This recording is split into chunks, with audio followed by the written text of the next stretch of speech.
e nós nesse lugar.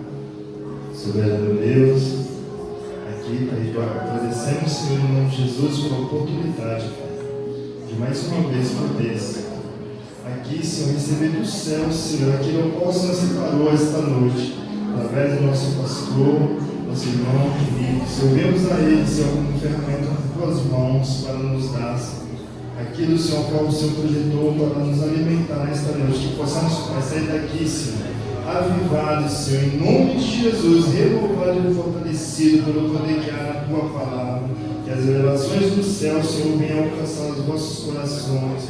Ó Deus Pai, clamo pelas tuas bênçãos sobre a vida do teu servo, teu filho, Senhor. Que o Senhor possa continuar abençoando o lar, a casa, a família. Que o Senhor possa alcançar, Senhor, a vida de cada um, Senhor. Em nome do Senhor Jesus, que o teu servo, filho, Pai querido, Pai amado, seja, Senhor, guardado e protegido em todos os momentos e instantes. Em nome do Senhor Jesus. Amém. Louvado seja o nome do Senhor.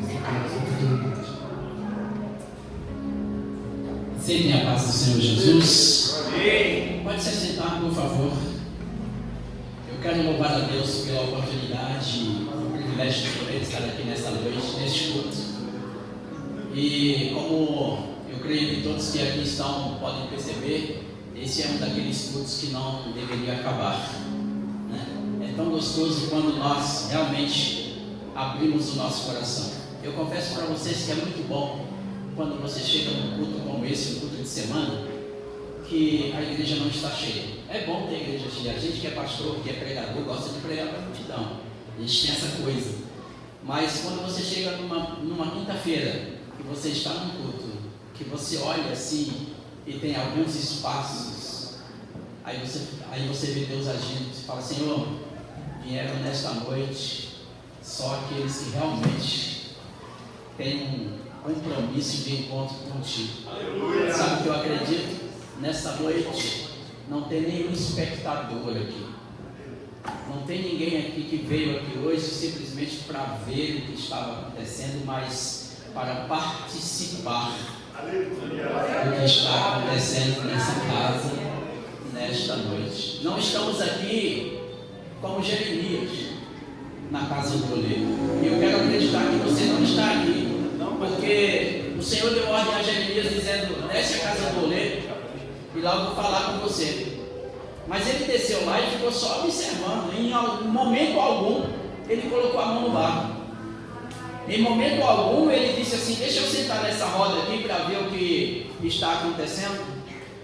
Ele ficou só observando o que acontecia naquele lugar, naquela oficina, e o que o oleiro estava fazendo com o barro, com o vaso quebra na mão do oleiro, ele amassa de novo, faz outra coisa, outro vaso que ele achou por bem fazer, e depois Deus volta a ele e diz: você viu, Jeremias? Então eu creio que nessa noite você não está como Jeremias, só observando o que Deus está fazendo na vida do irmão, da irmã que está do seu lado.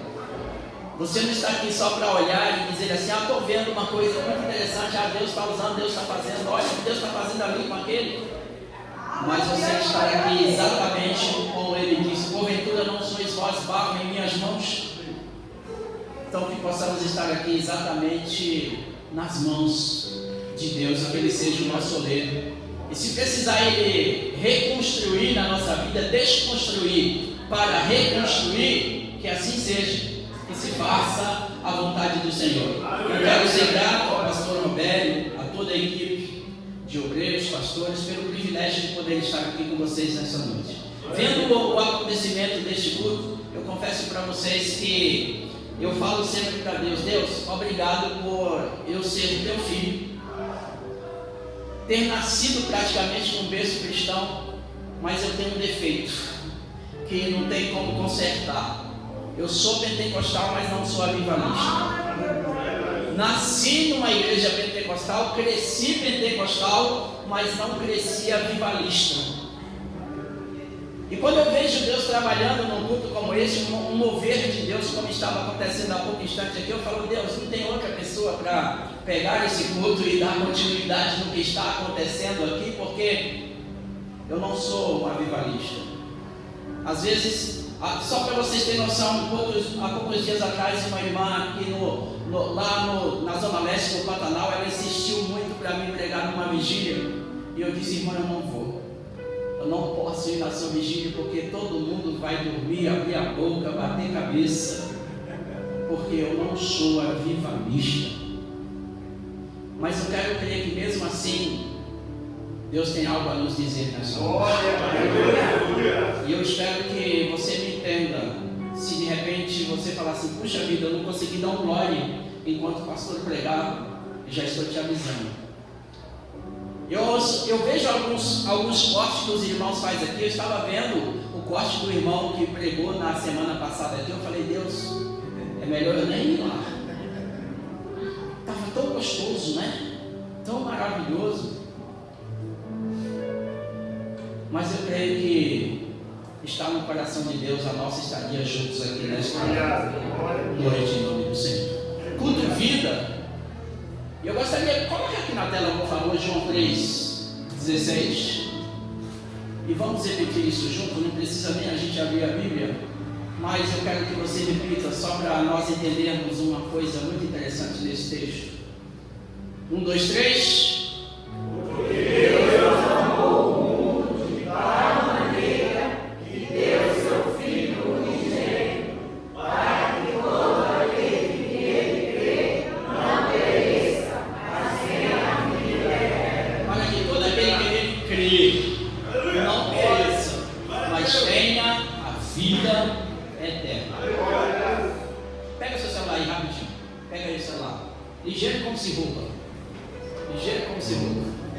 Pega seu celular na mão. Abre na câmera dele aí, por favor. Abre a sua câmera frontal do seu celular e coloca ela bem diante dos seus olhos. Você não vai se fotografar, não vai mandar mensagem para ninguém agora. Você só abrir a câmera frontal e olhar para você mesmo. Fez isso? Diga bem. Amém. Agora você pergunta para a pessoa que você está vendo na câmera: você crê em Jesus? Qual é a resposta que essa pessoa que está na câmera dá para você? Você crê em Jesus? Você crê em Jesus? É só essa pergunta que você... Porque muitas vezes, como o pastor falou assim, olha para o irmão que está do seu lado, e às vezes nós falamos isso, né? Olha para o irmão que está do seu lado e pergunta para ele: você crê em Jesus? E quando nós temos que perguntar para nós se nós mesmos cremos em Jesus? Agora você pode guardar no seu celular, porque eu quero lembrar para você que crer não é acreditar. Porque acreditar, se você for em qualquer ramo de religião, de matriz africana, e perguntar para eles assim: você crê em Jesus? Eles vão dizer: sim, Ele é o nosso Pai Oxalá. Ele é o Pai Oxalá e Ele está aqui conosco também nas nossas reuniões. Quando nós estamos aqui também, nós adoramos o nosso Pai Oxalá. Se você perguntar para qualquer embriagado na rua: você acredita em Jesus? Exceto se ele for ateu, ele vai dizer exatamente que acredita. Mas quando nós lembramos que crer não é apenas acreditar na existência dele, ou apenas acreditar que ele cura, que ele abre portas, que ele ressuscita mortos. Não é apenas acreditar que ele faz paralítico andar, cego enxergar, e ele faz todas essas coisas, mas hoje ele não faz mais. Jesus hoje não faz mais isso. Preste atenção numa coisa: se você está andando em uma autoestrada com alguém e você está dirigindo o carro, e de repente você para no acostamento ou no posto, em uma parada qualquer, e pega exatamente e fala assim: agora é você que está dirigindo, você está dirigindo, e de repente você passa o carro para outra pessoa. Você passou a direção do carro para outra pessoa. Quem está dirigindo agora, você ou o outro? Pode responder. O outro. Jesus disse assim: olha, eis que eu vos dou poder, mas recebereis poder, e de pregar o evangelho a toda criatura. Quem crer e for batizado será salvo. E estes sinais seguirão aos que creem. Quem crê? Estes sinais seguirão os que creem. Em meu nome expulsarão demônios. Quem expulsa demônios? É Jesus? Não ouvi ninguém falar nada. Quem expulsa demônios é Jesus? Não, é você. E imporão as mãos sobre os enfermos e os curarão. Quem cura? É Jesus? Não, é você. Não sou eu que estou dizendo isso, é o evangelista Marcos. É você. Mas como você consegue fazer isso? Por você mesmo? Não.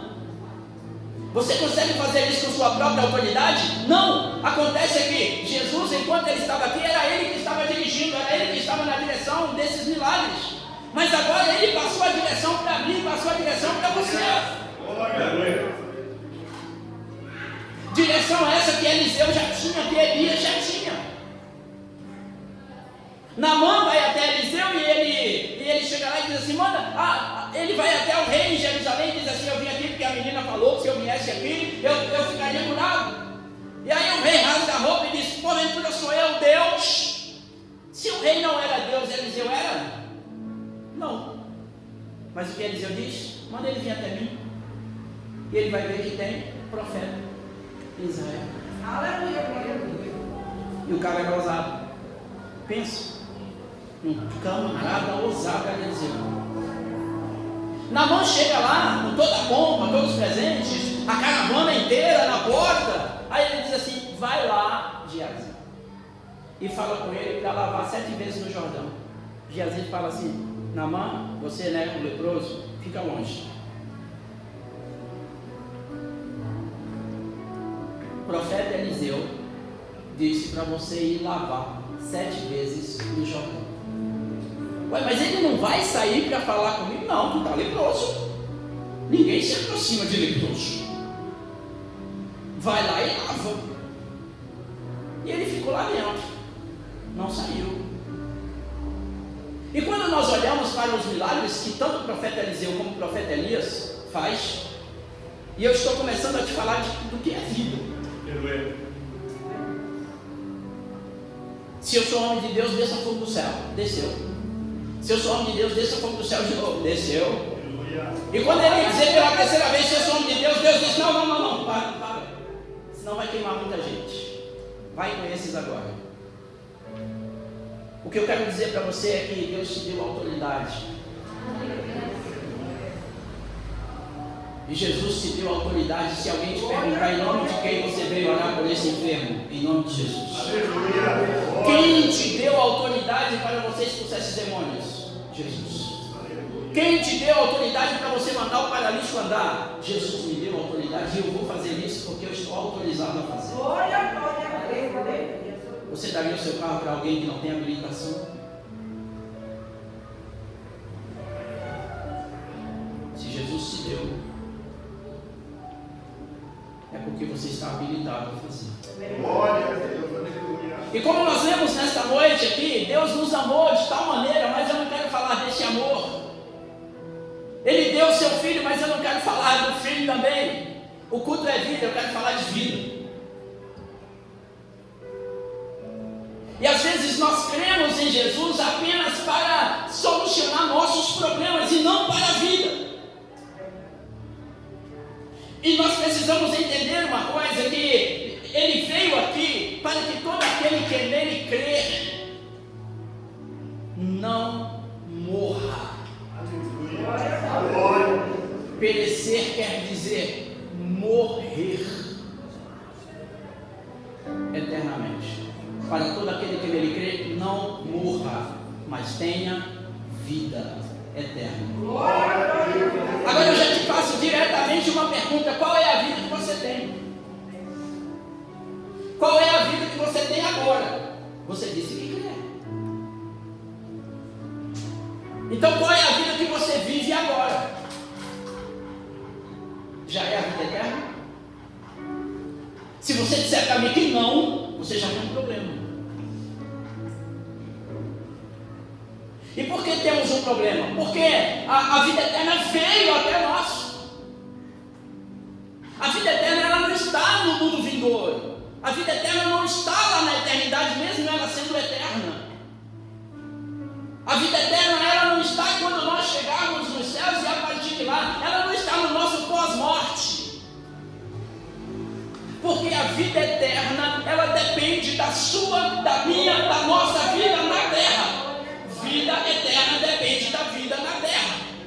É como nós vivemos, então nós já podemos viver a eternidade aqui e agora. Observe uma coisa, um jovem certa vez, ele marca um encontro com Jesus e ele se aproxima de Jesus e diz assim: mestre, o que eu farei para herdar a vida eterna? Jesus olha para ele e disse assim: vende o que você tem, reparta com os pobres, vem e me segue. Jesus não falou para ele assim: ó, entra no processo de jejum e oração. Jesus não disse assim: chama Pedro e vai lá, fala para ele para te batizar. Jesus não disse para ele: olha, você vai não faltar mais nenhuma reunião que eu estiver pregando. Jesus disse para ele: pega a tua riqueza e reparta a tua riqueza com quem não tem nada. A vida eterna, ela não é em acreditar, ela é em fazer. É como nós vivemos, que já mostra para nós se nós já estamos vivendo a vida eterna. É o nosso contexto de vida. O dia que você viveu hoje, se você faz um relatório para você mesmo, você pode afirmar para você mesmo, olhando no espelho, olhando na câmera frontal do seu celular, você pode olhar e dizer assim: Deus, eu te louvo porque hoje foi mais um dia em que eu vivi a vida eterna. Porque o que eu fiz hoje só faz quem vive a vida eterna, Deus. A forma como eu fui tratado hoje e a forma como eu agi, como eu respondi para alguém, só faz, só vive, só responde, só age quem tem a vida eterna. Pelo contrário, talvez um desastre poderia ter acontecido.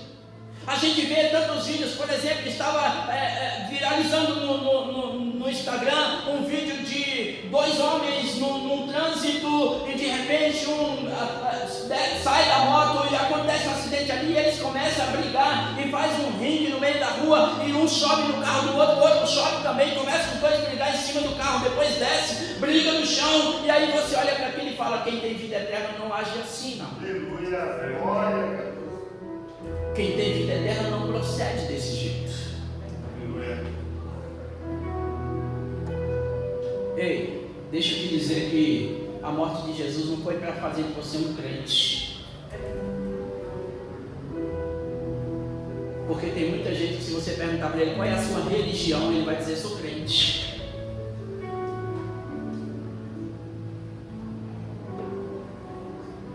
E de repente ele pode até envergonhar o ministério que ele congrega. Sou crente do ministério restaurando vidas, mas as obras, aí alguém diz: misericórdia, eu nunca vou nessa igreja. E se a pessoa está dizendo que é de lá, imagina. Porque o mundo lá fora, você sabe que ele generaliza tudo, né? Tudo para ele é no atacado. Então 99 ovelhas estão salvas, só uma está perdida. Mas aí para o mundo lá fora, 101 está perdida. Então Jesus ele olha para esse homem em Mateus 19, versículo 16 e pergunta para ele: o que é necessário para herdar a vida eterna? E sem arrodeio, Jesus responde para ele: é necessário praticar os mandamentos. É necessário praticar os mandamentos. A vida eterna, ela não é uma crença, ela é um estado. Nós praticamos a vida eterna. Nós precisamos respirar a vida eterna. Nós precisamos pensar na vida eterna. Colossenses capítulo 3, se já ressuscitasse com Cristo, pensai nas coisas que estão de cima, onde Cristo está sentado à destra de Deus. Pensai nas coisas dos céus e não na que são da terra. Se nós já ressuscitamos com Cristo, sim, com Ele morremos. A partir do momento que nós confessamos a nossa fé a Jesus como Senhor e Salvador na nossa vida, nós já ressuscitamos com Ele, e agora o nosso pensamento não está mais nas coisas daqui. A nossa cultura já não é mais essa cultura daqui. A nossa vida já não é mais dessa vida aqui. Essa vida precisa ser muito estranha. Ela precisa ser uma vida que nos choque e nos afasta cada vez mais deste mundo, e que nós desejamos cada vez mais a nova terra, o novo céu, o mundo que está por vir, para que nós possamos alcançar exatamente a plenitude daquilo que nós precisamos já está vivendo agora. Mas é tão interessante que se nós fôssemos fazer um estudo aqui baseado no Apocalipse de Jesus, no Apocalipse de Mateus, no Apocalipse de João, nós íamos perceber que todas as vezes que Jesus fala do reino dos céus, do reino de Deus, na entrada nesse reino, tudo o que ele vai falar depende exatamente de como nós vivemos aqui, ou seja, a vida eterna é aqui e agora. Então, quando você vem num culto vida, você tem que imaginar exatamente que esse culto é uma vida onde você não morre mais. Evangelho de João, Jesus ensinando, dando uma mini de uma aula, ele já está dizendo, passou da morte para a vida. Imagine exatamente que é assim que nós precisamos viver. Agora, libertados do pecado e feitos servos de Deus, tende o vosso fruto para a santificação e por fim, vida eterna. Primeiro ser santo, depois viver vida eterna, porque só santo consegue entender o que é vida eterna e viver vida eterna. E aí, em Romanos 6, 22, Paulo está dizendo, agora, ele não está dizendo no futuro, agora, libertados, já foi, você estava preso em alguma coisa lá atrás, mas agora você foi liberto, você está livre. Mas está livre para quê? E livre de quê? Livre do pecado. Mas livre para quê? Para ser servo de Deus. Glória a Deus. Servo não é uma credencial. Ser servo não é ter uma credencial. Ser servo é trabalho, é fazer, é executar, é descobrir qual é a nossa vocação, qual é o nosso chamado, e abraçar isso com amor altruísta, sem querer nada em troca. É ter a certeza que basta ter sido libertados do pecado, já é o suficiente para nós nos colocarmos à posição de servir.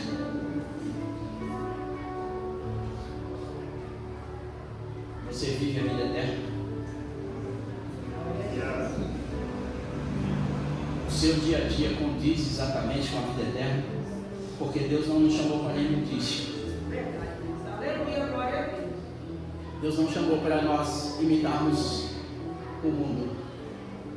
Já tem gente demais fazendo o que o mundo faz lá fora, e gente de menos fazendo o que Jesus quer que faz aqui dentro.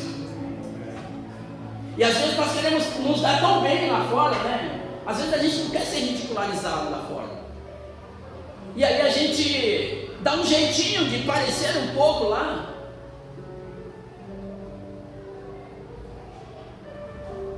Não, mas nós precisamos povoar o reino. Nós precisamos chocar o mundo. Você precisa chocar o mundo lá no seu trabalho, lá na rua onde você mora, no bairro, na sua quadra, no mercado onde você vai. Alguém precisa chamar você de estranho. E sabe o que significa estranho? Estrangeiro.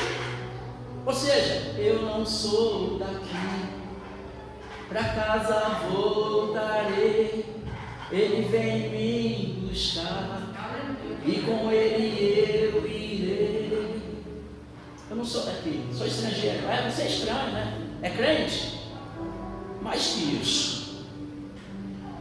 Mais que isso como? Sou de outro reino. Como assim de outro reino? Tem uma coisa que acontece comigo que é mistério. Não sei se você vai entender. Fala aí, de repente eu posso entender. Eu nunca vou morrer. Ah, você nunca vai morrer. Eu nunca vou morrer. Mas crente morre. Não, o crente não morre.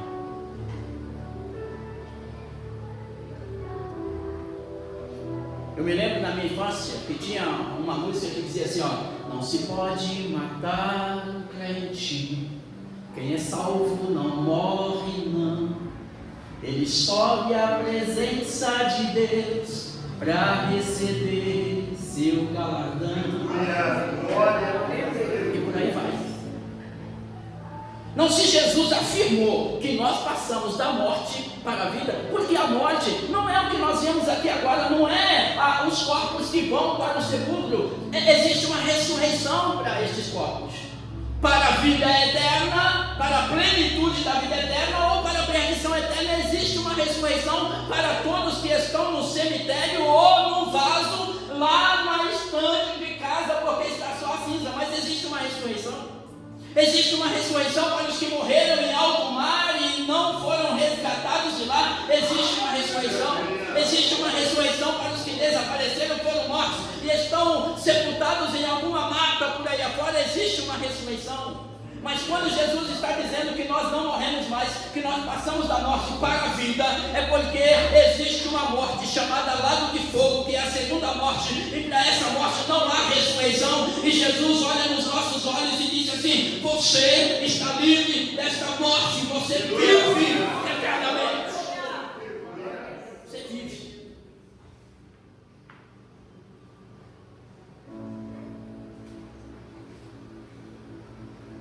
Só que infelizmente existem muitos que já viveram essa vida em nossa vida, junto conosco, mas se suicidaram espiritualmente. Não desviaram, se suicidaram mesmo. Sabe por quê? Porque eles saíram do reino e depois eles enfrentaram a morte física fora dele. E a vista que o homem morrer só uma vez e vindo depois disso o juízo. Eles negaram. Eles negaram. Eles se suicidaram. Jesus ele deixou uma coisa muito clara para nós sobre isso. Ninguém vem a mim sem que o Pai que me deu não trouxe. E aquele que vem a mim de maneira nenhuma, eu lançarei fora. Ou seja, Jesus não manda ninguém embora. Mas não ouse pedir a conta. Não ouse pedir a conta. Parábola do filho pródigo. Ele não pensa duas vezes. Pai, me dá a parte da herança, tá, filho? Vou dividir e vou te dar. Está tudo errado o que você está fazendo, mas você quer e eu vou dar para você a herança. Você vai embora. Não ouse pedir a conta. Por quê? Porque a vida eterna, ela não é uma obrigação para mim e para você. Ela é um convite voluntário. Aquele que quiser. Quem não quer, não quer. Às vezes nós queremos nos esforçar tanto para alguém entrar na vida eterna quando ele não quer entrar. E Jesus está dizendo assim: ei, é voluntário, é quem quiser, negue-se a si mesmo. Porque a vida eterna, o primeiro instrumento, o primeiro móvel da vida eterna é uma cruz para carregarmos. E é através desse processo que nós entramos no processo de santificação. E aí o pecado propriamente dito é quando a pessoa resolve desobedecer às instruções do Eterno. Jesus olha para o homem e diz assim: guarda os mandamentos. E ele fala para nós também: guarda os mandamentos. E quais são os mandamentos? Ame a Deus com todo o teu coração, com toda a tua alma, com todo o entendimento e com todas as tuas posses. Quantas vezes nós abrimos a nossa boca para dizer: quem manda na minha vida sou eu. Se não vivo eu, mas Cristo vive em mim, a vida que agora eu vivo na fé do Filho de Deus. O apóstolo disse para nós que nós somos templo do Espírito Santo, que Deus habita nele, que nós não somos de nós mesmos, ou seja, então nós não andamos em nós. Mas quando nós agimos assim, nós já começamos a desobedecer os mandamentos de Deus. É quando nós deixamos de amar a Deus e começamos a criar deuses dentro de uma capacidade para o nosso amor. Então nós começamos a amar outros deuses. Nós começamos a estar dentro da igreja, mas longe de Deus. Nós criamos um mundo paralelo para nós e colocamos um Deus para dominar sobre esse mundo paralelo, mas esse Deus que nós criamos para nós, Ele está subjugado a nós. Ele vai fazer o que nós queremos que Ele faça.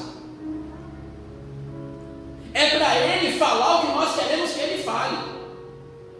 E é nesse momento que às vezes nós nos comportamos como adoradores. Nós chegamos num culto e nós não queremos ser julgados. Olha, eu sei que eu estou errado, mas sem julgamento, tá, por favor. E é nesse momento que nós começamos a perceber que estamos perdendo a nossa vida eterna, que nós estamos abrindo mão, que nós estamos pedindo demissão da vida. Porque é possível criar um mundo paralelo aqui na nossa mente. É possível criar um Deus à nossa maneira de ver e ser. É possível. Mas não é possível criar um céu paralelo para morarmos nele. Não é possível criar uma nova Jerusalém paralela para habitarmos nela. Não é possível criar galardão para sermos recompensados pelo serviço. Então, diante disso, que a santificação, ela nos leva à obediência aos mandamentos, porque sem a santificação ninguém verá o Senhor, e nem o mundo que está por vir. E a santificação é exatamente o nosso modo de viver, é a vida, é como nós agimos, é como o filho age com os pais, é como a esposa age com o esposo, é como o esposo age com a esposa, é como os liderados agem com os seus líderes, é como os líderes agem com os seus liderados, é como nós assumimos o compromisso. Eu sou membro do Ministério de Louvor, mas eu canto o dia que eu quiser, eu vou para o ensaio se eu quiser, eu toco, mas eu toco o dia que eu quiser, eu faço do meu jeito. E aí nós começamos a fazer alguma coisa que não condiz exatamente com o que o Senhor espera de nós, porque começa a ser a nossa vontade, e nós aprendemos a orar dizendo: seja feita a tua vontade. Observe uma coisa: uma pessoa está desempregada, ela entrega um currículo, de repente alguém liga para ela e diz assim: olha, precisamos que você venha aqui fazer uma entrevista. E ela vai lá, faz a entrevista, faz todo o processo e passa na entrevista, passa no processo e começa a trabalhar. Quando ela está ali conversando, o que ela vai assinar o contrato é firmado para ela: você vai ganhar X por mês, você tem tais benefícios, você tem tais descontos, e assim, ela concorda. Pergunta para ela por que ela concordou. Ela diz assim: estou desempregada, tenho conta para pagar, pago aluguel, então eu preciso desse trabalho, eu preciso desse emprego. 3 meses depois ela está reclamando do emprego, dizendo que o diabo está lá dentro, que ele está fazendo e acontecendo.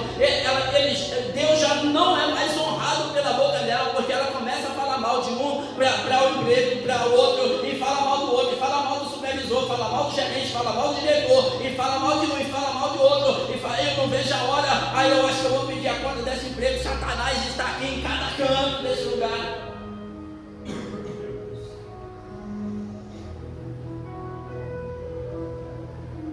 Deus está sendo honrado. Quem tem a vida eterna age assim. Quem vive a vida eterna procede desse jeito. Não seria mais fácil dizer, ficar quietinho, calado, e chegar lá, voltar lá no RH e dizer assim: eu quero a minha demissão, não estou me adaptando, eu vou buscar uma coisa melhor. Mas fica lá dentro, escandalizando, fica lá dentro, dando mau testemunho, fica lá dentro, envergonhando o reino. Mas de repente vai chegar no culto de domingo, levanta sua mão para adorar, vai adorar. Diga glória a Deus, vai dizer glória a Deus. Vai ouvir a palavra e vai dizer: o culto foi tremendo, foi maravilhoso, Deus derramou poder. De repente pode até sapatear, mas volta lá para segunda-feira e vai dizer: eita, então eu aqui de novo nesse inferno, que veio aqui e orou. O inferno que ela veio aqui e pediu oração. O inferno que ela disse: quero pedir à igreja para orar por mim, porque segunda-feira eu vou fazer uma entrevista. E que Deus me abençoe, que eu possa passar, eu preciso muito, já estou muito tempo desempregado. Mas esse mesmo lugar que ela pediu para orar, para Deus ajudar, para Deus aprovar, ela já está chamando de inferno.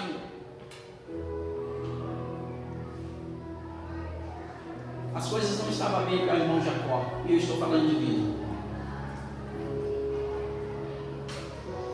Trabalhou 7 anos por Raquel, ganhou Rio. Agora tem que trabalhar mais 7 anos por Rio. Trabalhava, de repente ele percebeu que ele estava trabalhando só para casar, mas não tinha nada para sustentar a família. Pensa. Estava trabalhando pela esposa, mas não tinha nada para sustentar a família. E de repente ele chama o patrão dele e fala: vamos fazer uma coisa aqui, eu preciso ganhar alguma coisa. Não, o que você está ganhando, você já está ganhando minhas filhas, já está bom demais. Aí irmão Jacó vai fazer uma coisa: espera aí que eu vou fazer um acordo com ele, vou enganar ele e vou lucrar em cima dele. As ovelhas que nascerem listradas vai ser minha, e as que nascerem listas vai ser tua. As ovelhas iam beber água, ele colocou uma vara lá, a ovelha estava lá para parir. Aí nasceu listrada, não disse que a minha começou. O patrão e o sogro dele ficou tão bravo, falou assim: você vai ter que ir embora dessa. Agora você vai me falir disso. Eu imagino agora que ele vai ter que sair de lá. Ele sabia da promessa, sabia do propósito, sabia porque ele era Jacó. Mas ele caminha até Siquém, em Samaria. As esposas deles adorando deuses estranhos. Os filhos adorando deuses estranhos. E é preciso Deus voltar na porta dele e dizer assim: vim aqui conversar com você. Sobe a Betel, porque você me prometeu que ia construir um altar, construir um templo para mim. Lembra da pedra fundamental? Sabe o que acontece no início? A gente começa a falar para Deus: Deus, eu vou fazer tua obra. Deus, eu quero pregar, eu quero cantar, eu quero tocar, eu quero louvar, eu quero evangelizar, eu quero ser missionário, eu quero ser evangelista, eu quero ser pastor, eu quero ser presbítero, eu quero ser apóstolo. Às vezes nós estamos numa euforia tão grande que a gente chega a dizer assim: eu quero ser logo um semideus. O tempo passa e nós nos acomodamos. Jogamos toda a responsabilidade para Jesus e esperamos que tudo vai dar certo. Como a mulher samaritana. Quando o Messias vier, quando o Messias chegar, tudo que nós estamos vendo agora, a gente olha e diz assim: mas quando Jesus voltar? Mas Jesus já orou, já nos ensinou a orar dizendo: venha o reino. O reino é eterno, e o reino só vem para quem tem vida eterna. Então nós precisamos viver isso agora, e é através dessa vida eterna que nós vamos colocar outros na vida eterna. É através do nosso comportamento, de como nós vivemos aqui, que outros virão. Poucas pessoas se converterão por um folheto nessa geração. Já distribuímos muitos folhetos, já evangelizamos muito com folheto carimbado. De noite aquela pessoa diz: peguei o carimbo e fui procurando, achei e vim para o culto. Mas hoje damos graças a Deus quando alguém se converte por nosso comportamento, porque está difícil. Porque enquanto você tenta se comportar, tem 3 do seu lado escandalizando e dizendo também: eu sou crente, glória a Deus.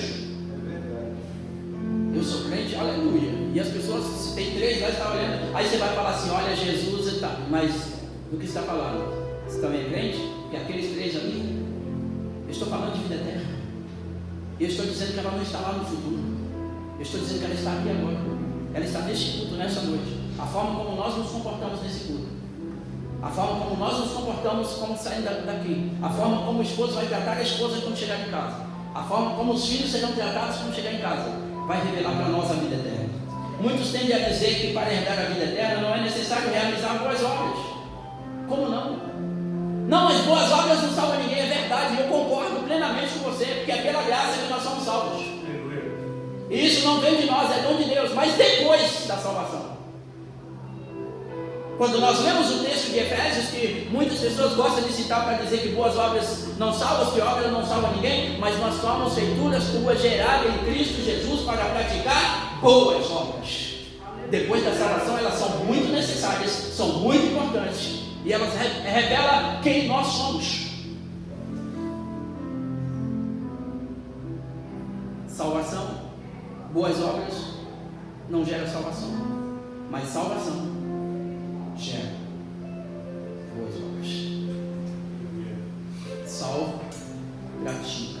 boas obras. E antes que você me diga, deixa eu te falar que é difícil.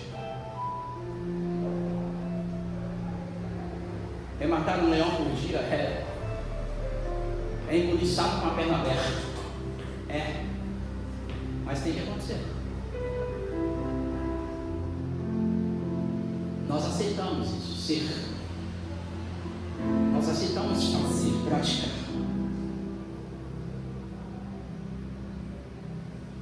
Não podemos confundir as coisas.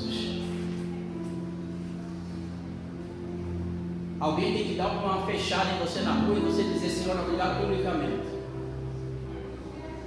Mas é Obrigado, Senhor.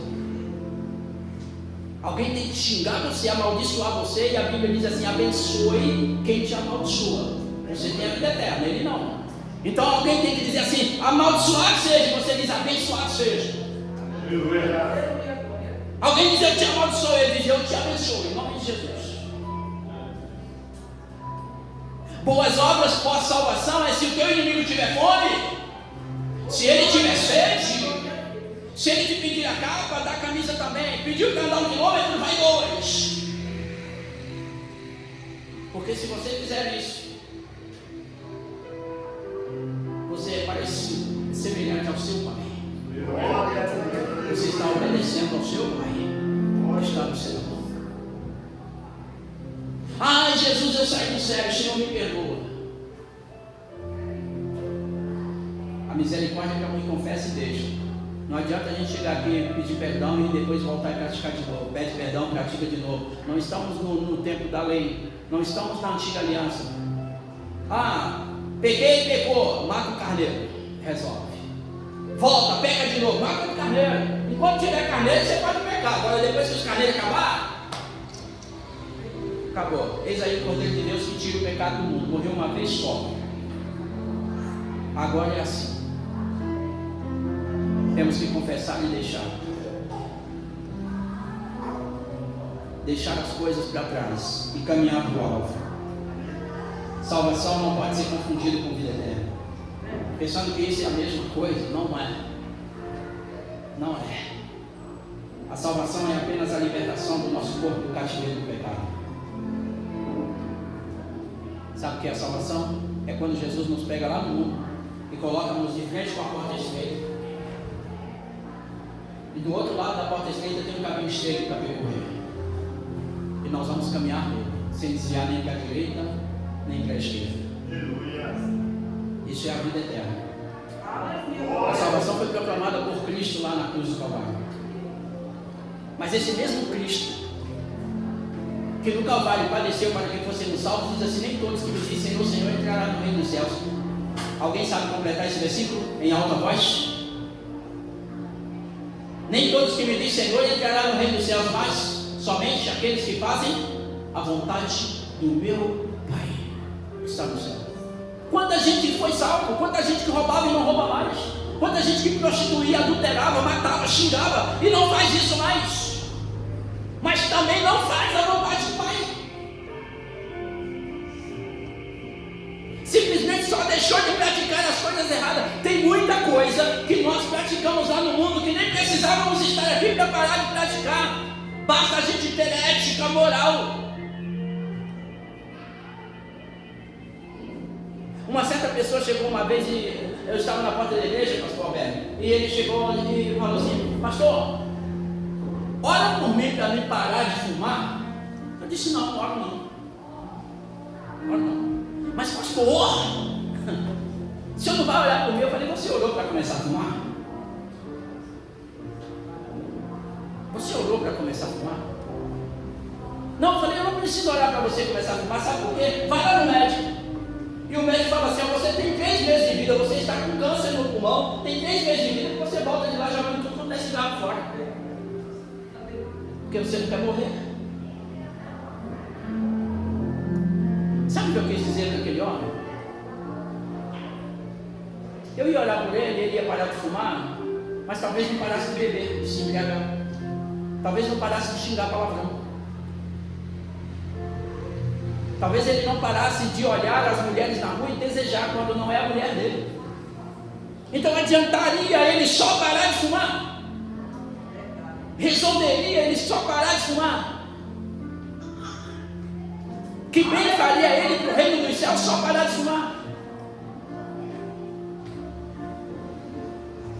Sim, mas eu expliquei isso para ele. Você não precisa só parar de fumar, você precisa ser liberto da condição pecaminosa que você vive.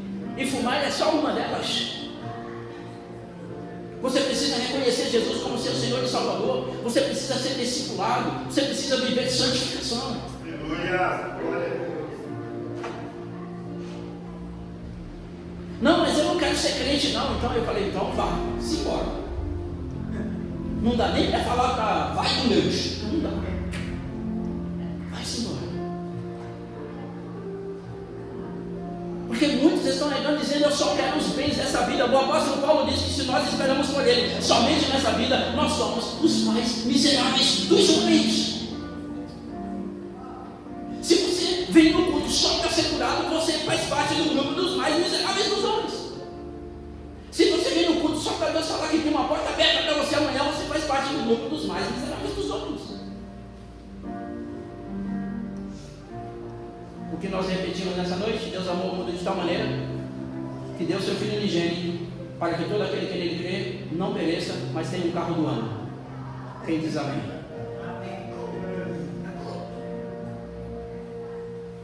Deus amou o mundo de tal maneira para que todo aquele que nele crê não pereça, mas tenha uma mansão em Alphaville. Foi isso que você leu? Deus amou o mundo de tal maneira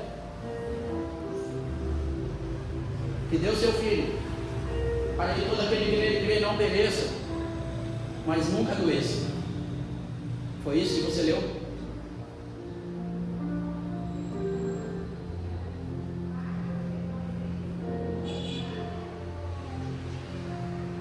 Deus amou o mundo de tal maneira que deu seu Filho para que todo aquele que nele crê não pereça, mas pegue as férias e vai passear na Disney.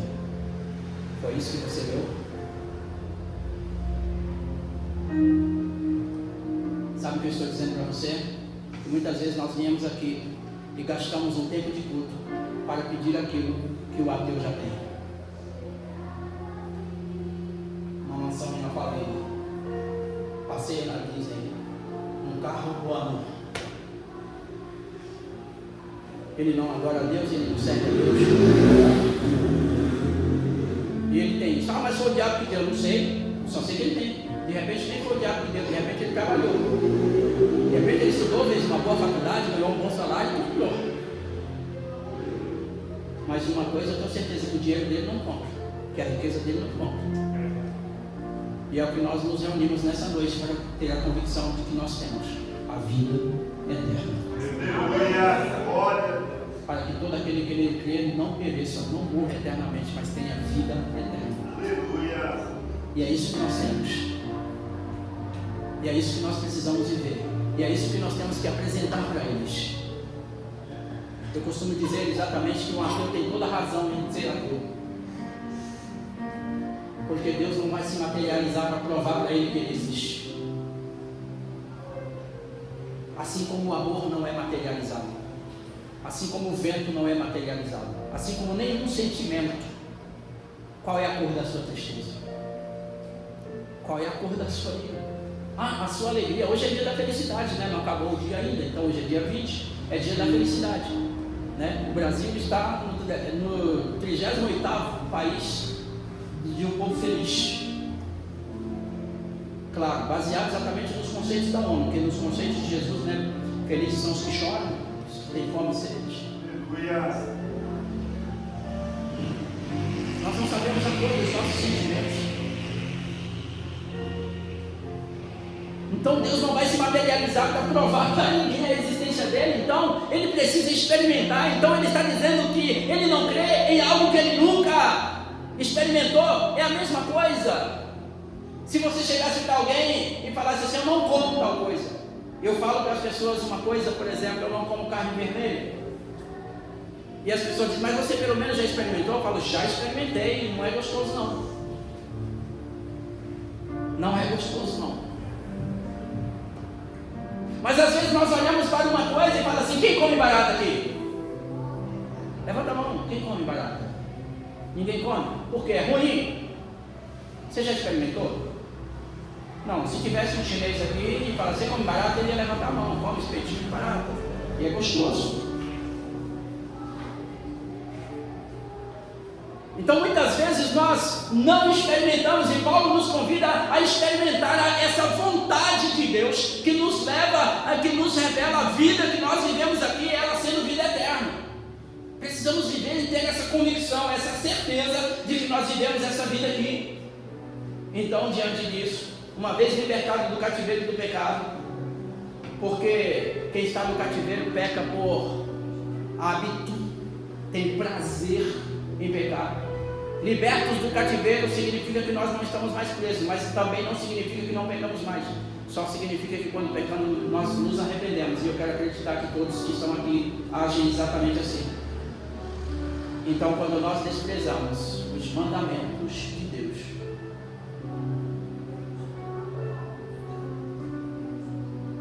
nós estamos revelando que a vida eterna não está em nós.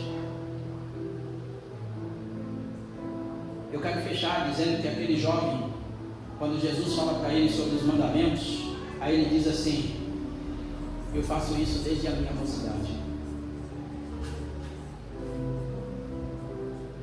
Certa vez Jesus disse que o mais importante de todas as coisas que vivem, mais importante do que dar dízimo, ofertas e tudo mais,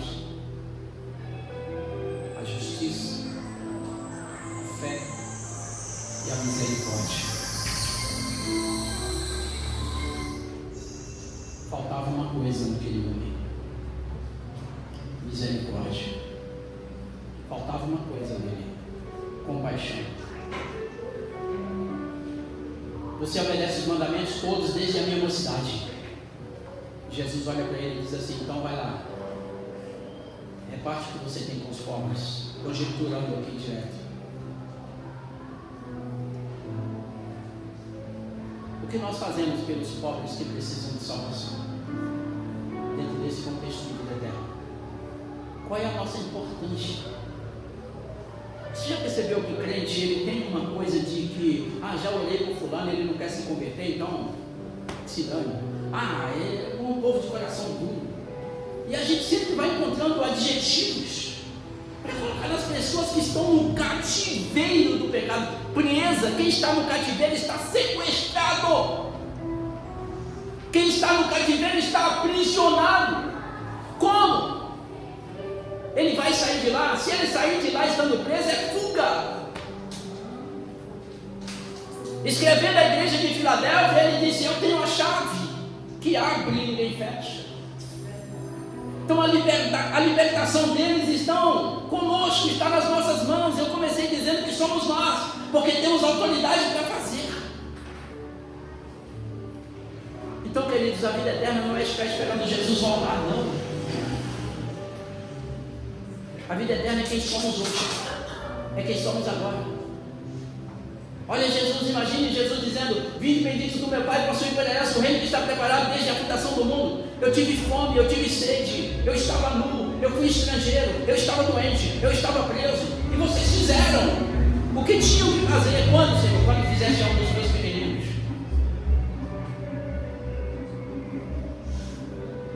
Jesus, ele encerra uma das suas aulas teológicas dizendo assim: um novo mandamento vos dou, que vos ameis uns aos outros.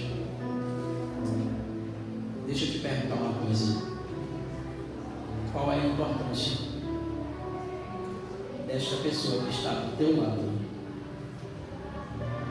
para você? Qual é a importância? Porque até então nós amávamos ao próximo como a nós mesmos. Amávamos a Deus acima de todas as coisas, conjecturamos assim. Mas de repente Ele traz para dentro. E quer ver coisa difícil? Amar o próximo está com fome, a gente pega um pão, passa manteiga, pega um café com leite, dá para ele, amém. Ele pede um copo com água, o próximo pede um copo com água, a gente fala: gelado ou natural? Ele diz misturado, a gente mistura e dá para ele, amém.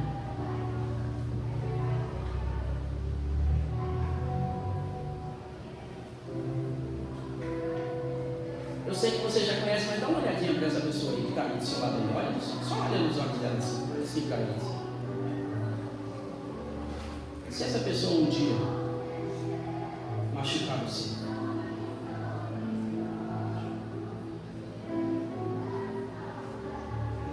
pastor, eu vou sair da igreja, vou congregar para orar, vou orar a Deus, eu vou orar a Deus e vou encontrar um outro lugar para congregar. Por quê? Porque aquela endemoniada, pastor,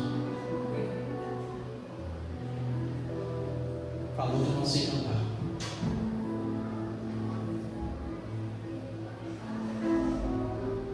Aquele piolho de Faraó, pastor, falou que eu não preguei bem. Eu não vou ficar numa igreja que ninguém gosta de mim. Às vezes até o Senhor me olha de cara feia, pastor. Desculpa falar.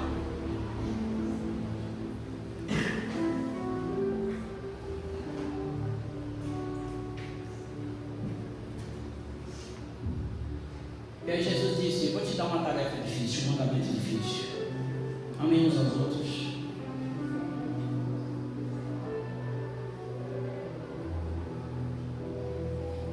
Aí vem João na mesma pegada de Jesus e diz assim: se você diz que ama a Deus e aborrece o seu irmão, isso é vida eterna, tá? Se você diz que ama a Deus e aborrece o seu irmão, você é mentiroso.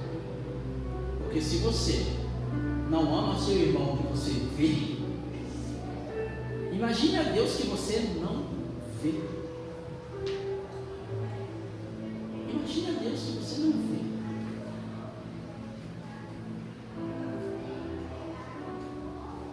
Então, ou seja, e a pior coisa é exatamente dentro, porque dentro de casa é que a gente não suporta ver o irmão chateado. A gente não suporta ouvir dizer assim: olha, fulano falou uma coisa de você para o pastor, se prepare aí, vai puxar sua orelha. Mas quem falou? Demônio. É por isso que eu não quero ficar nesse lugar. É por isso que eu vou sair desse lugar. E aí Jesus disse: mas esse é o mandamento? Sair, fugir ou perdoar? Ou abraçar?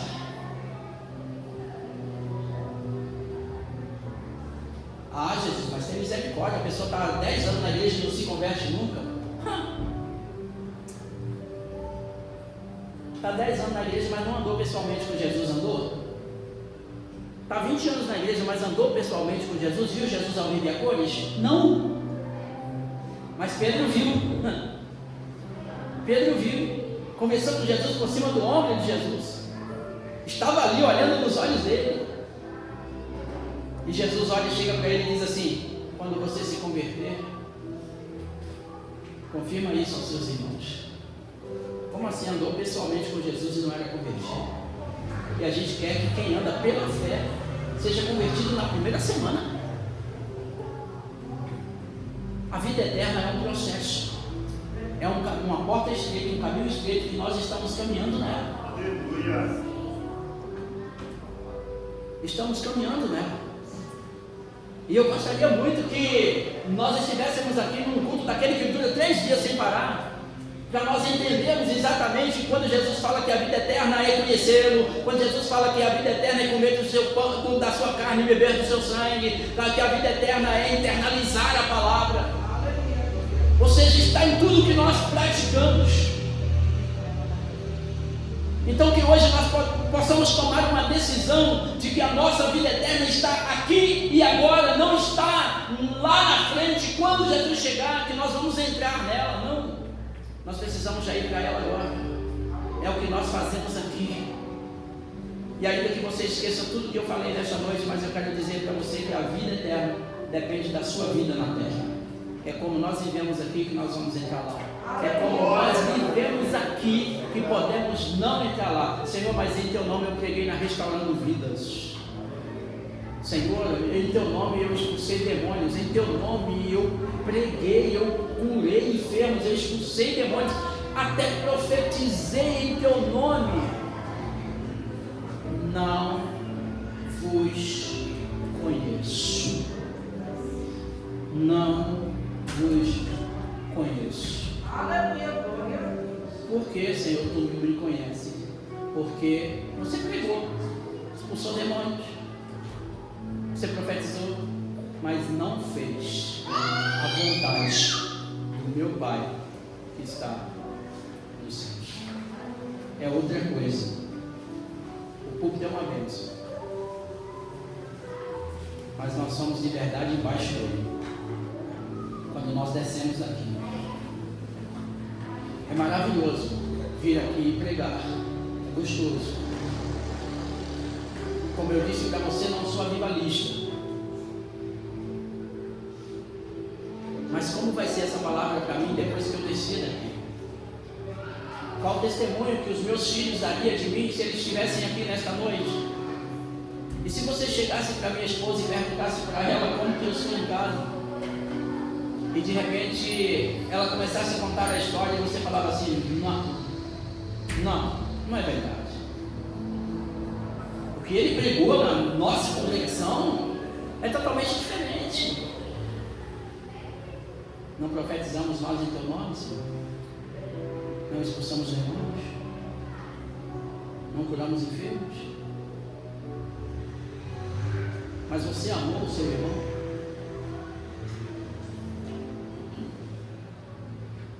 Quem é o dono de tudo que você tem?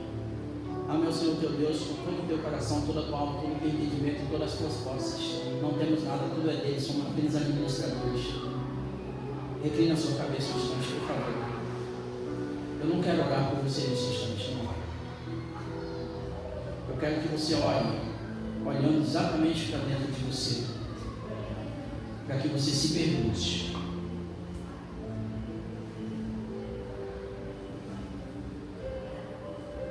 salvação e vida eterna são duas coisas separadas, que não se trata da mesma coisa. E é por não entenderem isso que muitos vivem um dia após o outro desprezando a Escritura, não praticando o que nela está escrito, dizendo que não precisa guardar mandamentos. Mas Jesus falou isso para o jovem: guarda os mandamentos. Para o doutor da lei, Jesus falou a mesma coisa, que está escrito na Torá, que está escrito na Escritura, como você lê, como você interpreta.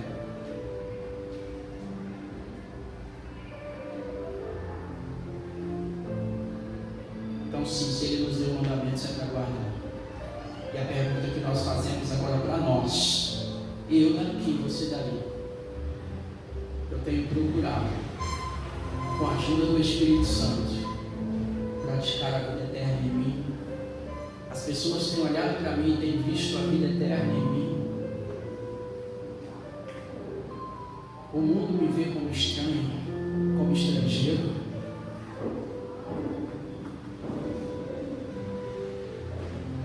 É necessário guardar os mandamentos.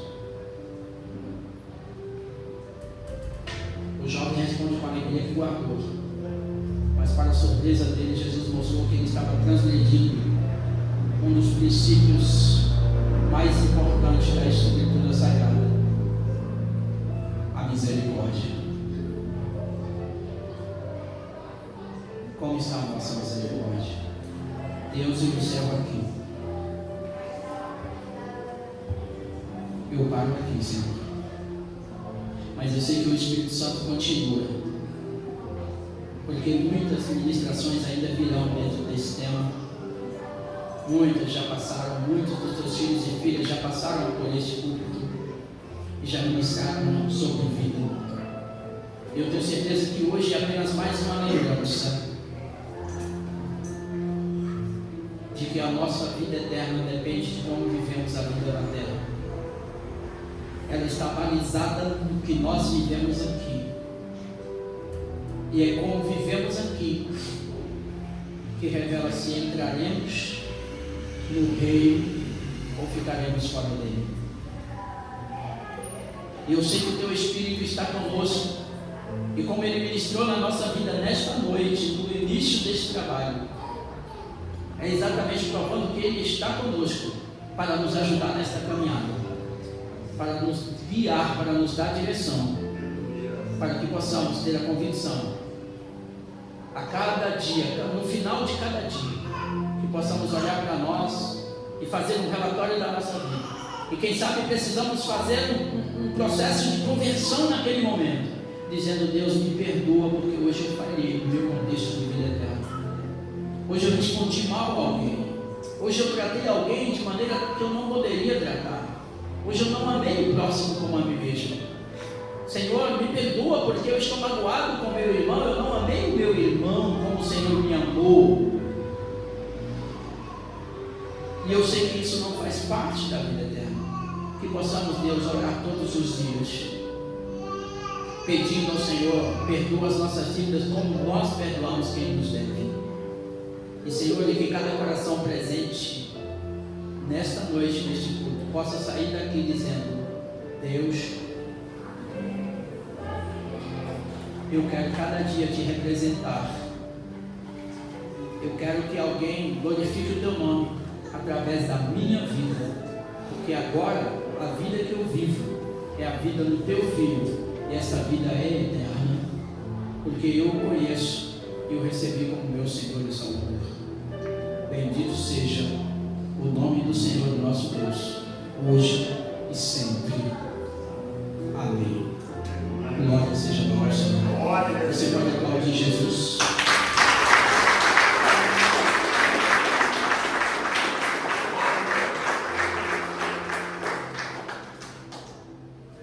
Falaríamos muitas coisas, mas eu tenho uma convicção que até o término desta série, desta campanha, vocês vão ouvir muito,